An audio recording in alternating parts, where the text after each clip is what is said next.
right. Hey, everybody. Welcome to this limited series interview, Think Business Exclusives, Getting to the Soul of Business. Looking really forward to this interview with Jamie Wollam. Jamie, I'm really grateful. One of the things I love is music. And one of the things I love about music is that it just takes you back in time. I'm going to be 50 years old. And when I listen to certain music, it can take me back all the way, I think, till I'm like 5, 6, 7 years old, no matter what it is. Let me give everybody just a quick intro on you. You're currently the drum chair for Tears for Fears, and you've been doing that since 2010. You were born in Los Angeles, California, dual citizen of Canada, and currently lives in Vancouver area of British Columbia, Canada. You began your journey in music at the age of 10 after your mom took you to see Kiss. My grandmother's best friend was the manager of Kiss. That's amazing. Yeah, I will talk about Kiss. You were mesmerized by the just spectacular volume and power of the whole thing, and thus began just countless hours of lessons and practicing and events that would shape your path. You've been in the studio with musicians and a touring drummer for the past 30 years and played and recorded with Jackson Browne, Venice, David Crosby. I love Crosby, Still Nash. I love everybody, all of these artists. Michael Jackson, the Tories, Avion, Tom Morello, and just a ton of others. Right now, you're with Tears for Fears, as we said, and you have a new release, a new album coming out, and world tour of the Tears for Fears new album, The Tipping Point. So much to kind of dive into, so much to talk about, but I wanna rewind to the 10-year-old that you talk about, because to me, there's so much to learn from someone, and what just ignited them, right? I always love to talk to people about what ignites them, so what was it at the age of 10 that just ignited you? I remember I was at a concert for Billy Joel and Elton John, and I say this not arrogantly, but I remember sitting there and everybody came out and stood for them, and I remember thinking, I'm going to be doing this one day. I was 21 years old, but I'm going to be speaking, not singing. And I just felt it. And so I want to know, like, what did you feel? What was that thing in your gut when you were 10 years old? Well, I think it's a fantastic question. And I think the best way, I've never really thought about it too intently, and I'm kind of glad that you asked, right? So I'll put it into words the best I can at the moment, but I think it was a combination of two things. The main one being my uncle, was my father's youngest brother, who was quite younger than my father. He's only a couple years older than me. Was a drummer. So I think when I was 10, he was 14, something like that. And so he was a drummer. And so when I would go visit my grandparents, and he lived there and still lived at home, he was playing drums his favorite drummer was Keith Moon from The Who. So he wasn't playing soft. He was playing Frank Zappa and The Who and lots of rock and roll. And Bob O'Reilly, one of my the biggest drum solo. Yeah, Won't Get Fooled Again. Some of the Keith Moon's legends. So I was just mesmerized and kind of oddly intimidated, but fascinated to watch him play. And then, of course, I knew nothing about it, but he'd let me get behind the set and just bang around like you've seen kids do a million times. So I knew that I gravitated toward that instrument. I also knew that, as weird as it sounded, my father, who didn't ever do music professionally, but is very talented and loves music, always had guitars. But I knew that I couldn't play guitar because even at 10 years old, I'm left-handed. So he had guitars that were right-handed. I'd pick them up and even from that age, which I kind of kick myself now. I never learned how to play right-handed. I always would pick up his right-handed guitar and play it upside down. I could get by. So I did love playing, but it was always that roadblock of me thinking, it's too hard to play upside down, whatever. Drums are cool. And since I was starting from scratch with drums, I could start. It was my uncle who made me learn right-handed anyway. So I don't play left-handed drums like Phil Collins or some. I play a right-handed kit because I learned from the get-go. My uncle actually made me learn right-handed, right? So so it was a combination of that, and it was just the fact that at that age, I don't know how it came about. I think it's like every kid who loves Kiss was just like a comic book to me. They were a comic book. The sheer craziness of the imagery, and it was so well cultivated and intentionally cultivated to be the combination of you know, a musical thing, but with this one of the most bombastic business approaches. And you know, anyone who's ever heard Gene Simmons speaks knows from the get-go they wanted to do something that was very risky, because it wasn't really about their music. Although you can ask musicians, like, I mean, Kiss is Kiss, right? You've got songs like Love Gun and I Was Made for Loving You, and not a whole lot of depth there, not a whole lot of musical ingenuity there, but just good, solid rock and roll songs. But it was about the entire package, which no one has ever since or still has achieved that level of visual. And you either kind of hated them or loved them. And as a kid, I couldn't get enough of it. As soon as I saw and heard their first record, and so I was just super into them. I would listen to their records every day. This was before, and then I just begged my mom, and I'd never been to a live concert before, but I knew that Kiss. I was born and raised in Los Angeles. I knew they were coming to the Forum, which is a very well known place, and I talked her into getting tickets for my older sister, myself, and her, and she took me. And I just remember I didn't cry, because I wasn't quite that. It wasn't that type of emotion. But I think if I could see a picture of myself, I think my jaw would have been the whole time, and my eyes were huge. I could not believe what I was seeing. And then I also remember walking out of there, and I couldn't hear right for probably a day and a half. It was just, I'd never experienced that level of musical volume ever. And it was so loud, and the explosions and the whole thing. They were nuts. It was insane, even by today's standards. And this was 1980 when I was 10 years old. Even by today's standards, what they pulled off then and are still doing is more like, it's just crazy. It's crazy. But that was it. I just said, I want to do this. I want to do this. And Peter Criss was my idol. And so I just kept begging, and I got my first drum set when I think just for my birthday when I was 10. I love that story. A comment on Kiss, right? They understood the power of how to productize yourself beyond any musical act, I think, that's ever been. Maybe Madonna is close, maybe like Michael Jackson, obviously, but you know, the thing about them is, again, they weren't incredible. There's intricacies about their songs and playing that you can ask musicians of 30, 40 years ago. No one sounds like Kiss, because there's an art to sounding that weird New York grungy, right? That they did. But point being, they weren't very skilled musicians, so it was all about the presentation of what attracted people to the thing, the hype and the glam and just the in your faceness of it, and it was all perfectly planned. And very risky, in my opinion. Like, they could have easily had people.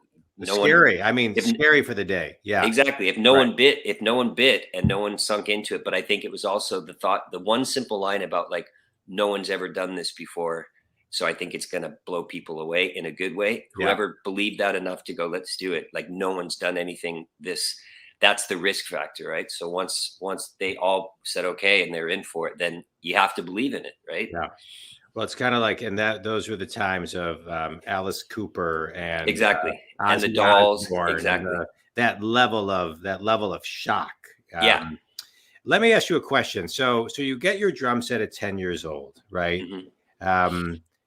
What was it about? So I play piano, right? And when I sit down and play piano, I don't play really for anybody. My family hears me play, but there's a certain frequency and vibration of when I play, right?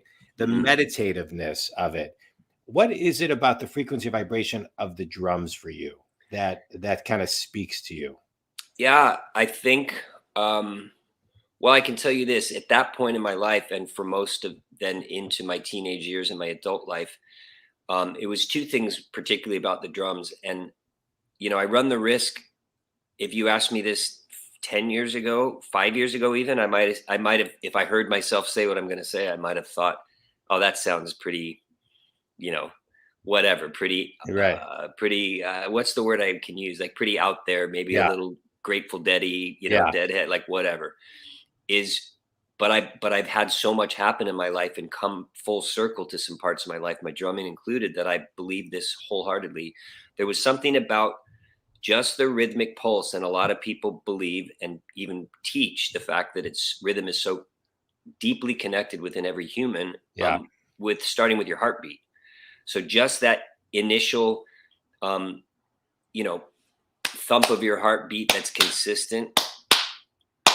And I hear it. I was drawn to that. And again, the fact that when you play rhythm correctly, the way that it's inherent. I mean, when you learn how to play rhythm, you understand the theory behind it and how it's broken down and communicated. But there's plenty of guys that can play music, and especially play drums, that have never been taught anything. They inherently do it from listening to others or just going for it themselves. So with drums, it was about the connection with, I think, just the inner pulse of myself when I was young. I did spend a lot of time as a child and as a youngster. My parents were split when I was very young, and so we lived with my mom full time, and she worked a full-time job. So my sister and I would come home from school, bring ourselves home from school, and be in the house to take care of ourselves. I'm not talking at 5, but when I was 10, 11, 12, and my sister's 3 years older, we were alone from the time we got home at school at 2:15, 2:30 till 5 o'clock at night, 6 o'clock at night. So I had a lot of time with myself. And I just think that it's how I found listening to music. And especially for some reason, I think it was the animalistic approach of the drums too. That's why it was always rock. I love jazz. I've gotten into many, but it was always rock and roll, because it was just the power behind it. It was a good way of a release. I can tell you that. There was, I think there's very little chance I'll ever have stress-related health issues or ulcers or things like that, because it's an amazing physical release as well. But I think it has to do with the drawing back to the initial kind of core of, it's why Indians danced around drum beats when they didn't have melodic instruments. It has to do with your innate, starting with the heartbeat. And I think, like I said, just the ability when rhythm is played right and from the heart, people usually can't help but move, whether it's their head or their body or so that was what I think attracted to me. And then just the fact that I got to hit things, right? There was a power behind it. And I'll finish with this. I think there was a big part of it. The drummer's usually pretty hidden. Like the drummer's always behind. You can have a big giant kit where you barely see the guy. But I never wanted to be a front man. I was never, as much as you can think, to be a musician, period, you must have a certain level of egotism or ego involved. Doesn't mean that's bad or unhealthy, but I never wanted to be out in the front. I liked the ability to feel like I was driving the machine, because I think musically the drummer is the driving force behind any band. But I like that it wouldn't be the most upfront notice position, because I wasn't comfortable with having that much attention. I get that. Yeah, I get that. I appreciate that. Mm-hmm. Let me ask you a question. I'm just kind of thinking about some of the things you said. Mm-hmm. Where do you think, you were saying, well, that may be out there, this and the other. So let's kind of stay out there a little bit, right? Sure. So where do you think your life would be today, or where do you think your path would have gone if your mom said that she would not take you to the Kiss concert and you never ended up going there? It's like, as a kid, I read Choose Your Own Adventure books. Did you ever read those? And of course. What do you think that path would have looked like? Or how long would it have been until you found your path? Yeah, I say that for 2 reasons, because I think we all have guides in our life, right? Mm-hmm. So in this scenario, Kiss was maybe your guide, but it was really your mom, or reverse engineering it to your uncle, kind of guiding you. Like all of these guides kind of, doing what they need to do in their part to kind of get your path of fulfillment started. Yeah, that's a really fantastic question. And I sort of want to answer in 2 parts, because you brought up something to me that I'd like to communicate that might take us into an interesting part of my life's journey too. Yeah. So I'll say it now before I forget it, and maybe we can hopefully remember to come back to it. I'll take it back to this. My uncle, in my adult years, especially I would want to say 5-6 years ago, because the music business is an incredibly tough business as well. Very, very, very, very tough. And so I've had my bumps and bruises and contusions and stitches and open heart surgery, frankly, as a result of some of the pitfalls of the entertainment business. And I remember at one point my uncle telling me quite a few years ago, when I was really having a hard time with some stuff, he actually communicated to me, "I'm sorry." And I was like, "You're sorry for what?" And he's like, "I'm just sorry for ever getting you into that." Because point being, he somewhat, I think, maybe felt somewhat responsible, because he was a fantastic musician and did it, but never reached the same professional level of doing it as a career. But is one of my idols as far as his ability musically. Right. But he had different. He grew up in Oregon, probably didn't have near the same opportunities I had musically, being from and living in Los Angeles. So, but yeah, he chose a different path than doing music professionally, and so I never really thought about it. But he actually did say, like, "I'm sorry for," kind of lightheartedly, but with a tone of seriousness to it, because I think he felt bad that, like, I would, as well as being taught a lot of the ins and outs of music in general and drumming and all that stuff, I was never really got an education on the lifestyle that goes along with it. So, but as far as I have a quick question. Yeah. Did you ever see the movie Supermensch, The Legend of Shep Gordon? I absolutely did. So in that movie, it's one of my great movie. It's one of my favorite movies. It's I've watched it a couple of times, but in it he talks about, and I'm getting some of the words wrong, but he talks about, if he's successful in basically being the agent of and building the brand of these rock stars, right? Then that usually means they're going to die. Yeah. Right. Because, and so it's like, it was like such a heavy line. I can't remember exactly how he said it, but, and not all of his did, but to your point, he was just emphasizing the lifestyle. I think I've always been able to sum it up, and that was a fantastic thing to point out. I think I just look at it like this. Imagine the few moments of extraction that someone who enjoys what that artist does, that they're able to extract a great deal from a person without even ever, like, Kiss is my idols. I even pondered if one of the questions might be like, who in the business would you, if you had a chance to meet someone, would you still want to meet or whatever?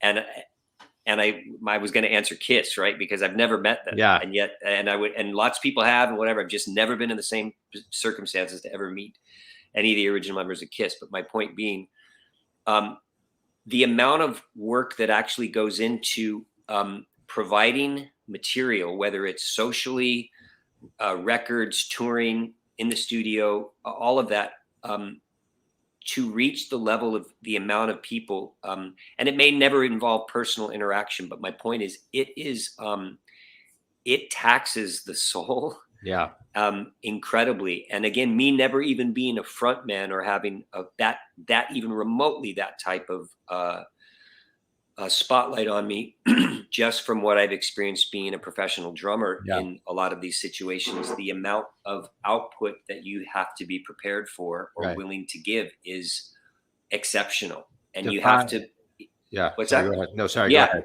Just you have to be willing, because you're going to be miserable if you're not willing to give it. Then you probably shouldn't have gotten into the business. First of all, I believe this wholeheartedly. I've seen interviews with some other famous musicians, I won't name names, but that have said stuff like, "Yeah, I've never wanted to be famous. I've never wanted to be." I think they're absolutely full of shit, and that's a lie. Whether they're just being dishonest with themselves, but of course you did. Of course you did. You wanted to be. That was the outlet, whether it was sports in high school or grade school, or music, or art, or some other form of whatever you like. You have to have a certain ilk to want to be a performer, especially a musician up front. And whatever the age old joke is, it was either girls or it was whatever, like but the point being is, you wanted that attention. Now, where that comes from, that could be a whole nother 3-hour conversation. That's another show, right? But I think that was a part of me that fed into that from a young age too. I wanted a certain type of attention, but but yeah, point being is it takes a lot out of you. And I think there's very, very few people that have navigated the business without hitting big enough potholes that they have to find balance with that. Otherwise it will drive, because the desire for someone, especially if you're in the prime of your career, you the fuse is lit and you're all of a sudden the hot thing. I mean, you look at anybody, God, from Justin Bieber to anyone who's had these young kids up to, Right. you've had these incredible amounts of success, and it either has in many cases ruined their lives or taken their lives, or it's had them, they've hit such a bottom and skid along the bottom throughout the press or something, and into addiction and into stuff that they've had to either straighten up and find balance for themselves, or it will just eat you up. It's a never ending want for information and product from you, you know? Yeah. Let's talk about addiction for a minute. You know, in Shep's movie, Shep Gordon Supermensch, you know, it's highlighted a lot, the life, the addiction, you know, and so what was that journey for you? That was, thank you for asking. And I go into this subject absolutely wide open with really no filter. I can say this, compared to what it could have been and compared to what it has been for many, I probably got off relatively unscathed, relatively, but that's probably trying to play it down for myself. Like, if you asked my family and friends and people that have seen me at some of the roughest points I've been in, they would not tell you. They all probably, I could probably name 10 people that when in the throes of my alcoholism had a lot of fear and a lot of doubt that I'd make it out because of how badly I was, how badly I was living, drinking, how bad it had gotten. I'd burned a lot of bridges. You just do that because the core of addiction, and again, this is it's not difficult to talk about. It's sometimes difficult for people who may not have had experience, but it's weird. We just hit 2022. I'd be willing to bet the 10% of humanity out there are the 10% that have not had some interaction with addiction. I'm talking just interaction. I'm not saying they're 90% are addicts. I'm saying, but has had a relationship with someone close to them and witnessed them going through that. So I think to talk about it and people can go, oh yeah, I remember that. It's an incredibly selfish disease. Addiction is, however, it's, and I say that because I can say that from experience. The problem is when you're actively in addiction, you don't view it as selfish. It's hard to, because if the whole time you were doing it, you thought, yeah, I'm really being a jerk and I know it. That's a really hard rub to even go for very long for anyone who's got a soul. But you don't realize it as being such a self-centered way to live. You're just simply trying to continue easing or continuing the behavior to sustain your medication, your checking out. And so in doing that, you start to get desperate, and you can do a lot of things, you know, because of what addiction does to the body and the mind. People at some point when they start you start not being able to be responsible, dependable. You start not showing up because you oversleep. You stay up till all hours of the night. Your body can't take it, or you can't physically go anywhere because you're too inebriated or high to go do anything. And so your responsibilities start to fall apart, which means that usually you run low on money. You know, that's the thing. I'm grateful. I can tell you this, if I was born into, or for some reason when my addiction really kicked in, my alcoholism, if I was loaded financially, I would not be alive. I know that because at some point the running out of that portion of my existence really sends you into a place where you have very little options left to either continue that behavior or even to just live safely, you know? So when was the day you woke up and realized, you know, I just want to highlight this too. I have family members that are in recovery. You know, where I've been part of studying and reading books and being part of interventions. And I really do believe that it's a disease, and it's when you watch someone come out of addiction and into recovery, it's a beautiful thing. But but when was the day you realized, okay, I'm going to do this. I can do this. And today I'm going to start. Yeah. Today I'm going to really surrender to it and say, I have a problem. And I ask on a couple levels. I ask for the person who's listening, who's a family member, who has a family member or a child who's in addiction, or somebody who is listening, who's in addiction and realizes that sounds like me. And you've just raised their awareness, their frequency, their vibration, and just somebody that can then help somebody if somebody can't help themselves. 100%. I appreciate you asking me that, and I appreciate you giving me an opportunity to share at least my experience. Because again, it's only my experience, but I do think that in the journey I've been on through it, and the many people I've talked to on both sides of the fence, meaning people who aren't actively in addiction and those that are in recovery or even still active in their addiction, you can have varying opinions. So this is only my experience, but I have found that there's a lot of through lines and a lot of similar things.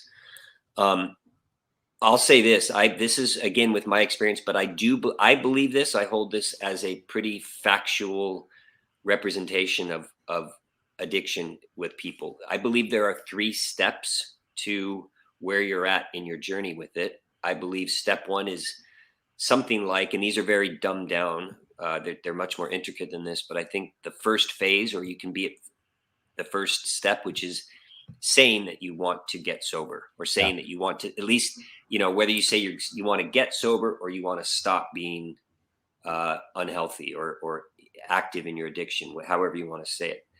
That's saying you want to do it with your mouth. Right. But yet that's the only thing that's happening. Because deep down inside, you still know that you even saying that is a big step for some, but nothing else is following the verbiage of saying that. Yeah. The second phase you get to is saying it and actually wanting to, but still not doing the actual work and committing to the work it takes to do it. Yeah.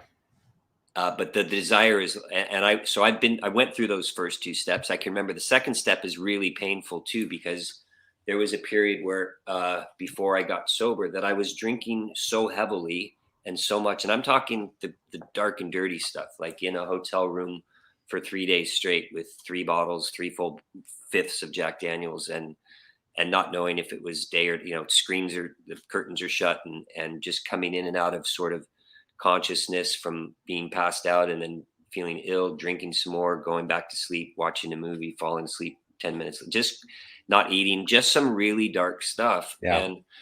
But it was weird because during a lot of that time, I desperately didn't want to drink, but I had heavy detox periods before, and the detox from alcohol is brutal.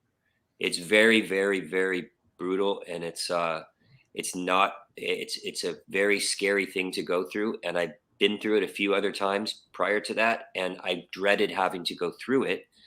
I feared it because of going through it. It's like fearing you have to go back to the dentist to get more teeth pulled or something, but on a much grander scale. And so I desperately wanted to get sober and was telling people close to me I want to get sober and wanted to, but I was afraid to stop drinking because I wasn't ready. I was petrified of going through the detox process.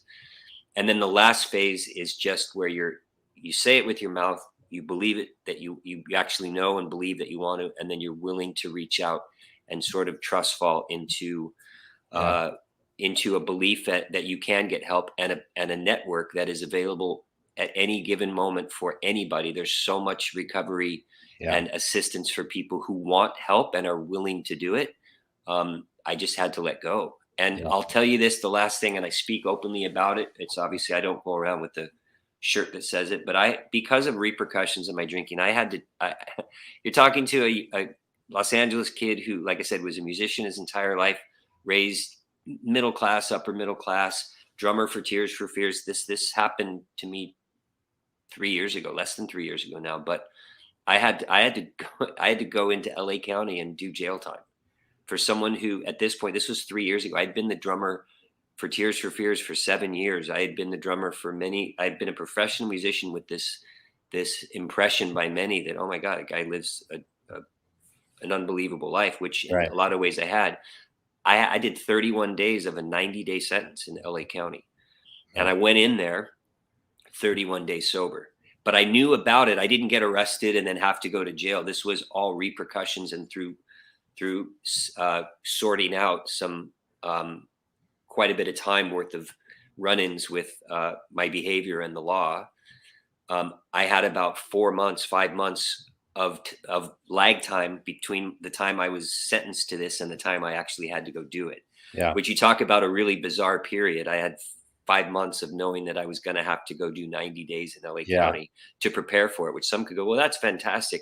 Yeah. It's actually, in some ways, it's even worse, because the fear and the dread of never having to do anything like that. So my point is, and out of that 5 month lag time, I still drank and was still very active in my drinking, petrified, for almost 4 months. And then I just knew that I was done. I had to face the fact that I was a month away from going to jail, and I had to get I didn't want to be detoxing in the middle of a cell all of that sounded just beyond my comprehension. So I did it, and I reached out for help, and I got that help, and I went in and I did my piece, and I did 31 days. And so, just to tell you this too, knowing that was finally having to come, and there was no way of getting bailed out, getting someone to help me out, and no strings I could pull, nothing I could borrow, nothing I could buy, whatever, that I just had to go face this. I knew that was the end for me. Meaning my mantra the entire time. And the odd part is, I even thought, and I had people tell me, like, oh, well, it's actually kind of good you're going in, because you'll be able to stay sober, because I had more access to the possibility of becoming unsober in LA County than I can do on my own. And so I didn't realize that either, but I quickly realized so many times while I was in there, I just reminded myself, I don't ever have to go through this again. Yeah. I don't ever have to be here again. And it's not knocking anyone else. Everyone has that. My journey is that I don't ever have to be here again if I choose not to. And my choice is to never go back. Thank you for sharing that story. I appreciate your vulnerability. I appreciate you sharing it. I think, the more we share our stories, especially people who are looked up to, the more people it helps. But as I hear you talk about the darkness and, asking for help, how do you now find the light and get back to center? Because you're human, right? So we all get triggered. So how do you do that now? How do you walk recovery? That's an excellent question for me. And again, I share from my own personal experience. I've got a few things that are essential. Being a part of a recovery group on a regular basis is essential. So I participate and am an active member of Alcoholics Anonymous, which is a fantastic support system for me. And but that's only one minor portion, but it is a portion that I find helpful and strengthening. So, and the beautiful part is, there's so much recovery available out in the world, like getting ready to go on the road again. There's meetings available in every city, and especially since COVID happened, that instigated the launch of Zoom. So there will be Zoom meetings. It really turned the recovery world into amazing thing that I can go online and go. And I think that part, everyone's in recovery realized how much of an amazing tool this is, that people can become parts of fellowships in recovery all over the world at all times of the day, because of your computer. You can go on at any time. So being active within a recovery group and recovery lifestyle and meetings are very essential for me. But that's not enough, because the rest of their 1 hour time or whatever, and the rest of the 23 hours, what are you doing? Right. So I'll just say this in its simplest form. I keep very close to me the remembrance of there's a saying, and I hope it don't sound cliche, because I really stray away from cliches, but there's a saying in recovery that I've heard a couple times that I hold very dear. And it's that, my misery can gladly be refunded back to me at any point in time. Like, no one's making me do this. Right. I can gladly go back. It's wide open. I can drive down and purchase whatever I want and go right back to where I'm at. And I'm free to do that. Yeah. And so and that, as weird as it sounds, that took a lot of pressure off of me, thinking, like, what do you mean I could never drink? Like, what about I've got children. What about my son's wedding? I want to raise a toast and talk to him about the beautiful subtleties of, you know, smoky peat moss of Irish whiskey and whatever, all these things that your mind thinks are, you know, I blew past that off ramp a long time ago. So, and my son's a happier person, and our relationship is so much more fantastic that I'm sober anyway. But point being, it's always there for me to assume that I want to go back. I just know that. So I keep that remembrance of a lot of things. As silly as it sounds, by my bed, I have my bracelet and a calendar that I made from a Bible page in my jail cell. I got a pencil and I ripped out the back page of the Bible. It was just, and I had to make, because I didn't know how long I was going to be there. I knew 90 days, but there are no clocks. There's no windows. There's no, it's easy to lose track of days at a certain point. And so I made myself a calendar and I taped it to the wall. I keep that calendar and my ID bracelet in a Ziploc bag taped right next to my bed. I see it every morning so, you know, I do that for me because I just know that I don't ever want to go back. So, but even that, I'll just end with this. Even that is not necessarily enough. You know, I don't know what it takes for everyone. It's interesting. I had nothing to do with the title of this new Tears for Fears record, but it's called The Tipping Point. And I think it's an amazing, and I remember reading the book, The Tipping Point, years ago and thinking it was amazing. But my point is, with recovery and with my life choices, I did hit a point. And for me, whatever it was that allowed me to create enough spark that I desired to be sober more than I desired to be drunk anymore or to be medicated, whatever that was, that 51 versus 49% was the point that allowed me to then let go and begin the journey of recovery. And so, but the one last thing I did want to say is regarding someone that is close to someone who's active in addiction. It's such an incredibly difficult journey because you want to help.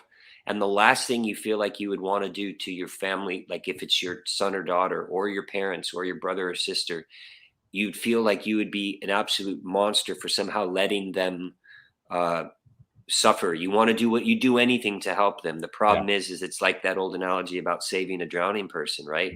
You can't, if you're not, you have to get them in a chokehold or whatever. And if you run the risk of getting pulled down, you got to let go, because there's nothing about that's valiant or whatever, if it's going to cause such, and the potential for causing such damage to other people's lives around it. So you have to be willing to set your boundaries, because that decision that happens within every individual is exactly that. It's a inside job that, so there's things that can be done and can be led. But again, with things like taking someone to a rehab or having interventions, those are all amazingly beautiful opportunities, because hopefully that might be the tipping point. That might be that 1%. But if it doesn't happen within the person's heart and soul and mind and whatever body, that they're ready to do the work, unfortunately, it's very hard, very rare that it sticks, because you can't get well for anybody but yourself initially. Right. And then you can, it has Right. to start there. Yeah. It starts with self-awareness. Correct. Let me ask you a question. What did you learn on your journey to date? How old are you, Jamie? 51. 51. All right. So I'm going to be 50 this year. So we're somewhat the same age. 100%. What did you learn on your journey about forgiveness, forgiving others, and what you learned from other people forgiving you? That's an amazing question. God, that's so well put. I'll try my best. I think I can probably do it pretty quickly. Forgiving myself is the hardest part. That will always be the hardest part. And again, this is solely my journey, but it will probably resonate true with most people who have begun a journey of recovery, or are even still active, because I think that lack of self-forgiveness and self-care can continue to facilitate a cycle of addictive behavior. So, but that still remains to be the hardest. I've come a long way. Some of it is as simple as you just have to let it go. Yeah. But I can tell you this, part of what I've learned in recovery, and part of what's sort of asked in recovery, is to do the best you can, be willing to, and open-minded, and then do the work that's necessary to do your best to apology. They call it amends, but the point being is to do the best you can to make something right if there's any chance. And sometimes it will never be right. Right. So this sort of stems into forgiving others and having others forgive you. The opportunity to be accountable for the damage that you've done goes a long way. Yeah. It really does, because people that cared about me in the first place never wanted to see me. They never wanted to be on the receiving end of whatever my particular bullshit was that day, whether it was a verbal lie, it was a behavior, whatever it was that caused damage. And deep down inside, I would never want to do that or cause that kind of hurt. This is where I talked about earlier about how it's very easy, because the fully affected brain, when you're active in your addiction, isn't thinking normally anyway. So you're not operating with normal perceptors, like knowingly going, that's really going to hurt somebody, but I'll do it anyway. Yeah. Half the time that I realized that I've hurt people, I didn't consciously think I was doing that, but I was just so self-absorbed in whatever it was that I wanted.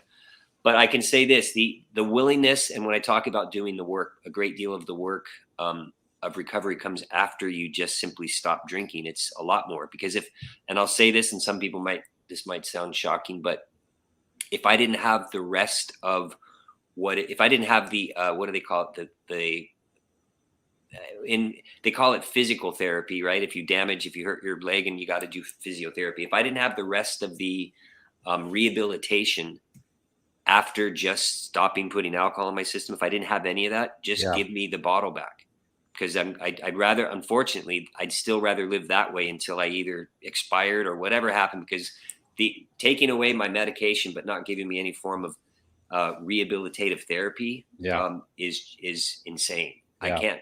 So part of the process is being accountable. And when I'm honest and sincere to those that I've hurt, I have often found, and have found more often than not, I'd say probably 90% of the time, it does wonders to re-establish relationships. Yeah.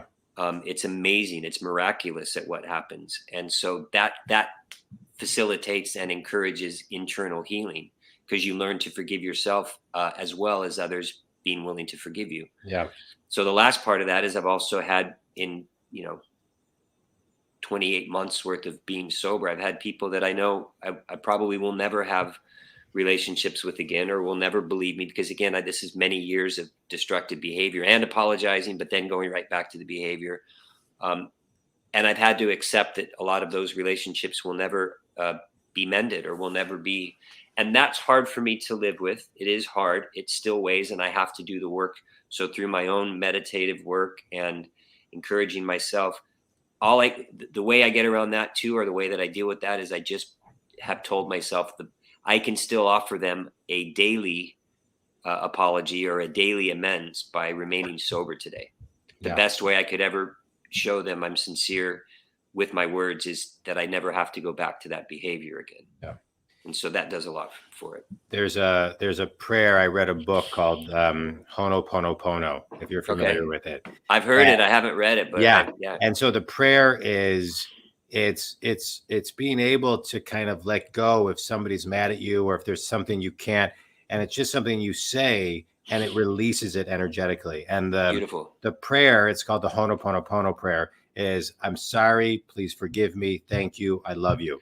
And you don't even have to say it out loud. They say you can just say it in your head with a focus and a highlight on someone, and it will shift the energy of it. And I believe that tremendously, because again, it's what you just said, what you just repeated, this book said, it's the most simplified version, and it doesn't have, and that's the thing. It doesn't have to be, not at all. It really doesn't. The thing that is the hardest part, that I think still remains some of the greatest mysteries, right, about how to handle and how to deal with, because just there's so much, it's everywhere, right? Addiction and abuse, whether it's drug abuse, alcohol abuse, just the level of necessity that mankind seems to have to rely upon things that help you escape or medicate it's just huge. It's huge. But my point is, when you keep it real simple like that, it is very effective at whatever it is, the simplicity.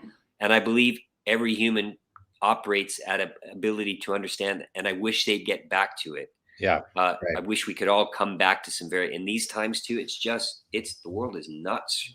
in a lot of ways right now. It's been unbelievable. What the world and what mankind and what and the division and the immense stress that we've all been dealing with the world in the last COVID. It's been nuts. I know. Unbelievable.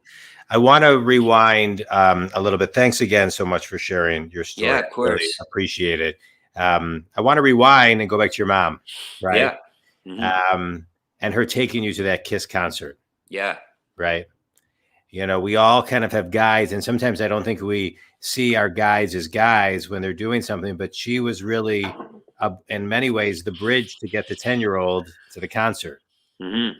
And so, you know, if you look at, there's so many variables where maybe you couldn't have gotten there, but you did.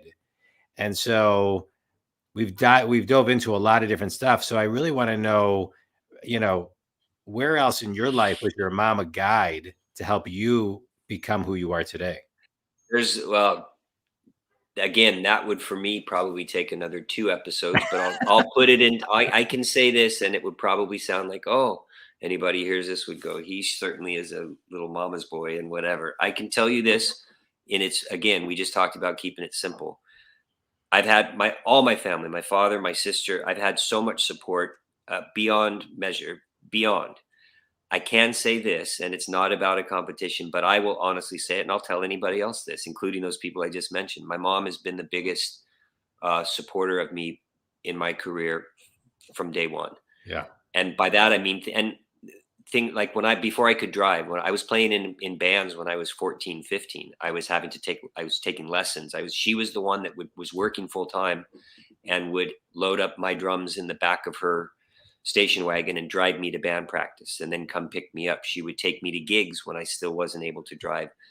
She would take me to my drum lessons, drive an hour and a half one way for me to go study with guys that I really wanted to take drum lessons from. She helped me purchase all my equipment when I was, I had a paper route and things, but whenever I wanted, she was always there to help me get my equipment. And she's been to probably, I mean, again, once I started touring professionally, that number, that percentage is going to change. But when she could, she probably attended a good 75 to 80% of any performances, culminating to the fact, and I'll just finish with this. So that's just in my musical journey. I'll tell you this. It was sort of culminated to the fact that she hadn't seen me play too many times, or I think even maybe ever with Tears at this point. And in 2017, Tears played Royal Albert Hall in England, which is, for any, there's an old saying, I think it's either with Carnegie or with Royal Albert Hall, but the whole thing is like, how does a musician get to Albert Hall? And the answer is practice, right? Like it's one of the practice. It's one of the most hall. Right. Exactly. Yeah. It's one of the most prestigious places in England, right? And so Tears had never played there. In my many gigs, had never played. So, and my mom living in Canada at the time, and this was just 4 years ago, coming up, it'll be 5 years this year, but at 72 years old, flew from British Columbia, from Vancouver area, all by herself, all the way out to London, and met me, and I got to take her. She got to come to the show and see me play Albert Hall, which is kind of a way of, it came back full circle. So to take your son at 10 to go see Kiss, and then to watch your son perform on stage for a sold out show at the Royal Albert Hall, and to get to see that, it was pretty amazing memory for both of us. It's great. As far as, I'll tell you this, as far as the other parts of my life, my mom's also been one of the key reasons why I've been able to have the opportunity to get well, because again, I really burnt almost every bridge, if not every bridge I had when I was living in Los Angeles and really struggling with my addiction. And my mom provided me and offered an opportunity for me to relocate, because I have dual citizenship. So that's the reason I'm up here. I initially came up here to try my best to get well. And I struggled very badly for about a year, even while I was up here, because I resented it. I came because I really ran out of options, but I didn't come. I was probably at somewhere between that first and second phase that I talked about earlier. Yeah. I said I wanted to get sober and maybe felt like, I probably should and could, but I ran out of ability to take care of myself in Los Angeles, and so the opportunity to do that. But the catalyst was, you can come up here and have this opportunity, but you need to get sober. Yeah. If not, and that's the boundary that she set. I'm giving you this opportunity, but I'm not going to enable you. If you want to get sober, here's a place and a space, and I will help you in whatever way I can, but you got to do the work. And if you don't do the work, the offer's retracted. Good luck. Get back out there and do the best you can. I have to emotionally let go of this, because it was damaging her. So not only in that musical profession, she was by far my biggest supporter and cheerleader, but even just the opportunity to help me personally in my life, she's been my biggest cheerleader. Great. Well, kudos to your mom, and kudos for you. Yeah. Kudos to you. Let's talk about the album that's coming out. I think it's February 25th, 2022. Is that correct? Which, again, oddly enough, I didn't realize this until I actually read it recently, but I believe it's the 35th anniversary of the release of Songs from the Big Share. Oh, so nice. That's to the day. That's very cool. Well planned out. Yeah. So tell us about the album. It's called let me just say this. It's called The Tipping Point. Mm-hmm. It's being released February 25th, 2022. And it sounds like there's going to be a world tour, assuming the world comes, assuming the world will have us. Yeah. Right. So tell us about the album. What I can tell you is this. There's been 2 singles released so far as of today, which is January 11th. And the third and final pre-release single comes out this Friday. The singles have been, the music so far, what's been released and what people have been able to hear, there's been a pretty tight lock on it as well, because they don't want the album to be able to be listened to in full till they actually release it. So there's a lot of I'm really excited because there's an incredible amount of buzz. I've been in the band 12 years, and this is the first studio album in 17 years. Yeah. So first time I've been a part of the band during the release of an album, and it's incredibly exciting. The buzz and the feedback critically has been immense, from the fans as critiques, and just from those that really get into. And an interesting thing is, a band like Tears for Fears has so much credibility in the music business, and it's so funny because when I joined the band, I come from a lot more of a rock and roll background. Yeah, Led Zeppelin, AC/DC, Kiss, Iron Maiden, Judas Priest, Ozzy Osbourne. Very different than Tears for Fears, although uniquely enough, since I joined the band and where the band has even evolved in the 12 years, they're very much a rock band live. Like when you listen to Tears live, they don't sound they're not a synth band, even though a lot of their earlier music was very considered new wave or a lot of keyboard influenced. But live, it's very much more of a rock band. That's how Kurt and Roland and even the band's vehicle has just morphed into, because it's just, they're a very powerful band live, but they've always had an incredible amount of legitimacy and respect due to their songwriting and a lot of hits. But they get, sometimes, I've had people go like, oh yeah, I remember that band. I got them right about the Flock of Seagulls, and I remember Kaja Gugu. And again, I'm not knocking those bands, but there's no comparison. The validity of their music it stands the test of time, because I think everybody, I just heard this too. Spotify announced that Everybody Wants to Rule the World was the #1 downloaded song from the 80s, or listened to, like, it's one of the entire 80s.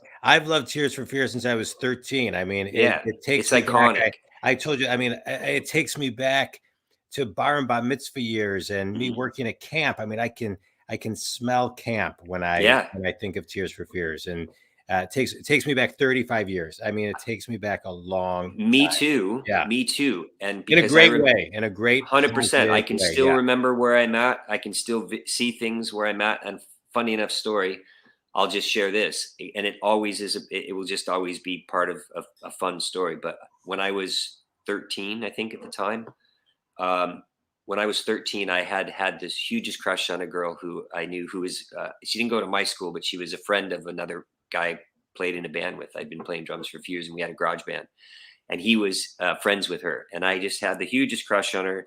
And I can tell you this, that it was summertime. There was a swim party, had a bunch of people over. And the very first time I got to convey my, like for her, was in the bedroom, standing in his bedroom, and his TV was on and MTV was on. And I kissed this girl for the very first time, and Shout was The video for Shout was on the TV. And I will never forget how deeply that song. So even now I jokingly sometimes smile at it and go, wow, what a trip. When I'm on stage, I'm playing this song on a whole nother peripheral or cerebral level, but I'll still remember that was the same song so that it's iconic, I guess. It's iconic. In I remember that song. To me, there were these two best friends at where I worked at camp, and their nicknames were Beef and Salami, and they would carry a jam box, like a small jam box, and it would always be playing Shout, you know, like it's an anthem. I mean, so I can tell you this briefly too, although I'm fascinated knowing how they got their names Beef and Salami. I don't even know. I don't even know. It just stuck, I guess. It just stuck. When I got the gig, and I was sent over an email with a file on it that had a bunch of material to learn. At that point in time, I'll be honest with you, that the songs, they just said track 1 through like track 16, they weren't labeled. So I clicked on the first one, and of course you hear that iconic keyboard part, it'll fall down into everybody. And I'm like, yeah, of course, Everybody Wants to Rule the World, one of the most famous shuffle songs as a drummer. And then secondly, I think it was Shout. And then third, it was Mad World. And I'm like, oh yeah, of course I know this song. Yeah, I didn't really think, but I thought, okay, yeah, of course I know this. Then as the songs Sowing the Seeds of Love, which I was like, oh God, yeah, that's right. That's Tears. And then next one was Head Over Heels. I'm like, of course, duh. Then the next one was Break It Down Again. I'm like, good God, that's right. This got tons. And then there were even songs. So then so all of that happened. And then the second layer, I click on, I was down by like 8 or 9, and I clicked on a song, and a song called Change came up, which did a little, and I listened to it, and I'm like, oh my God, my entire youth, I thought that was Depeche Mode. Yeah. Like I knew the song, I'd heard it everywhere, but I didn't even know it was Tears for Fears, because again, I wasn't at that point when I was younger, I wasn't a huge fan. My point is, I went through this whole 16 songs, and there was probably only 2 that were deeper cuts off the records that they do live, because I was to learn the live set. My point is, I was blown away in understanding and grasping the amount of hits that these guys have had, and the amount of success. Because in 12 years, I've gone all over the world with them. I've gone all over the world and seen some amazingly incredible places, and played in front of some unbelievable crowds who are massive fans. So it's an honor. So I'll just finish with this too. The new record, I can tell you this goes back to, it's a very modern production. Sonically, it's an incredible album, but it definitely harkens back to an earlier time of Tears for Fears. It's a lot more, and anyone who's seen or heard anything about what individually the 2 main guys, Roland and Kurt, have been through, they're coming out the other side of not only where the world's at today, but some incredibly deep and dark experiences personally. So they tapped, rather than go with, that's why this album's taken so long too, but rather than go the standard route of writing for the pop masses and getting together with huge other songwriters and trying to coordinate on these, which they did and lost a lot of time trying to do that, when they gave up on that and went back to the simplistic place of those 2 guys in a room with guitars, and what came out was incredible. So I'm excited. I'm excited too. I've loved the songs that are available thus far. Big fan of Tears for Fears, always have been. Big fan of yours now, Jamie, too. Where do you live, John? Detroit. Okay, so I'll have to look. I don't know, but there's. I think you're coming in June, July to Detroit. Well, there we go. If you would like to go, it'd be my honor. We'll have a chance. Actually, 100%. Yeah, done deal. Couple things I want to end with. I just want to recap on a couple highlights that you talked about. The importance for self-awareness, asking for help, having and reaching out to guides, forgiveness, and just being real, right? And I think just being real and being yourself helps so many people. Last couple questions for you. Finish this sentence. I am most grateful for my sobriety. Sobriety to me means being honest, letting my word be valid, keeping my word, and That's a good one. I just staying, keeping it simple. Yeah, Very keeping simple. it simple. Keeping And then it simple. my last question is this: anybody who's struggling with addiction of any type, what should they do? I would say reach out to someone that they trust, someone they know they can share with, and someone hopefully with the clarity. If they're struggling with it, they'll still have enough clarity to understand who it is safe to reach out to. Not someone who's actively in addiction with them, but be willing to reach out to those closest to you who may be removed from your life because they've had to. Be willing to reach out and say, I need help, and I'm willing, and then be willing to do the work. Be willing to follow that up with openness, like they call it surrender. You got to just put down the weapons and then be willing to be led, be open enough, just be open enough to the aspect, and trust that the people that you would provide you help are there for your best interest to help you, because that help is there. It's there. 100%. I thought it would be great as we end to, of course, mention again that The Tipping Point comes out February 25th, 2022. The initial songs, a couple songs can be downloaded, on all the platforms. They're great. Rewind and listen to all the Tears for Fears, get reacquainted as your world tour hopefully takes off. I'm sure it will as the world comes back.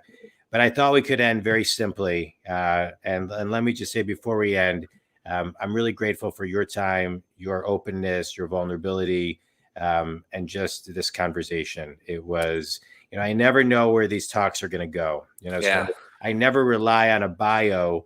That's why I don't prepare questions, because I just want it to go where it goes. And that's what I love about it. So thank you so much, Jamie. But I thought it's my pleasure. And if you would allow me 10 seconds to say this, I think it speaks incredible volumes for who you are as a person, because if I'm here with whatever I can share, you still have to be willing to be present and extract from me and guide it too, which means that we're on the same wavelength. We're on the same. So my gratitude to you for doing this podcast, for inviting me to do it, and thank you, being willing to give me a space to share some of the things. And it's a really beautiful opportunity. So thank you as well, because it's beneficial to both of us to speak openly and be human, as human as we can be. Right. Amen. Yeah. Amen. I thought we could end with maybe you just sharing the serenity prayer. Absolutely. I'd be honored. God, grant me the serenity to accept the things I cannot change. Actually, it's the courage, right? Grant me the courage to accept the things I cannot change. Yeah. Change the things I can, and the willingness to know the difference, and the wisdom to know the difference. There we go. Yeah. Right. So sorry, I haven't actually been on the spot to say it. I was like, oh my God. I find myself, so if I may say this too. Yeah. The whole point of the serenity prayer, and what I find, how I word it differently to myself, but I word it to myself every day. And I'll say this, it comes at the end of every meeting. So I know it when it comes there. What I tell myself numerous times a day, and I have to, right, is I constantly tell myself, God, I can't fix this. Yeah. You fix it. Please let me know what I can do. Yeah. And that's how I say it. God, I can't fix this, or God, I can fix this. You have to fix this. Please tell me what to do. Right. Which is surrender and do it. I love it. I appreciate it, man. Thank you. Thank you so much. Think community.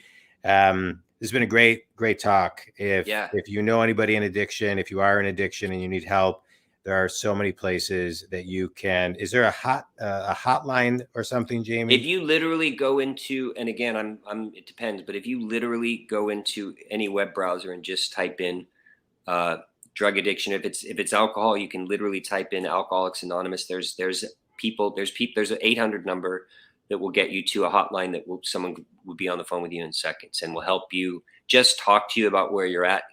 It starts with just the willingness to reach out. Yeah. But there's plenty of material and resources available. Plenty.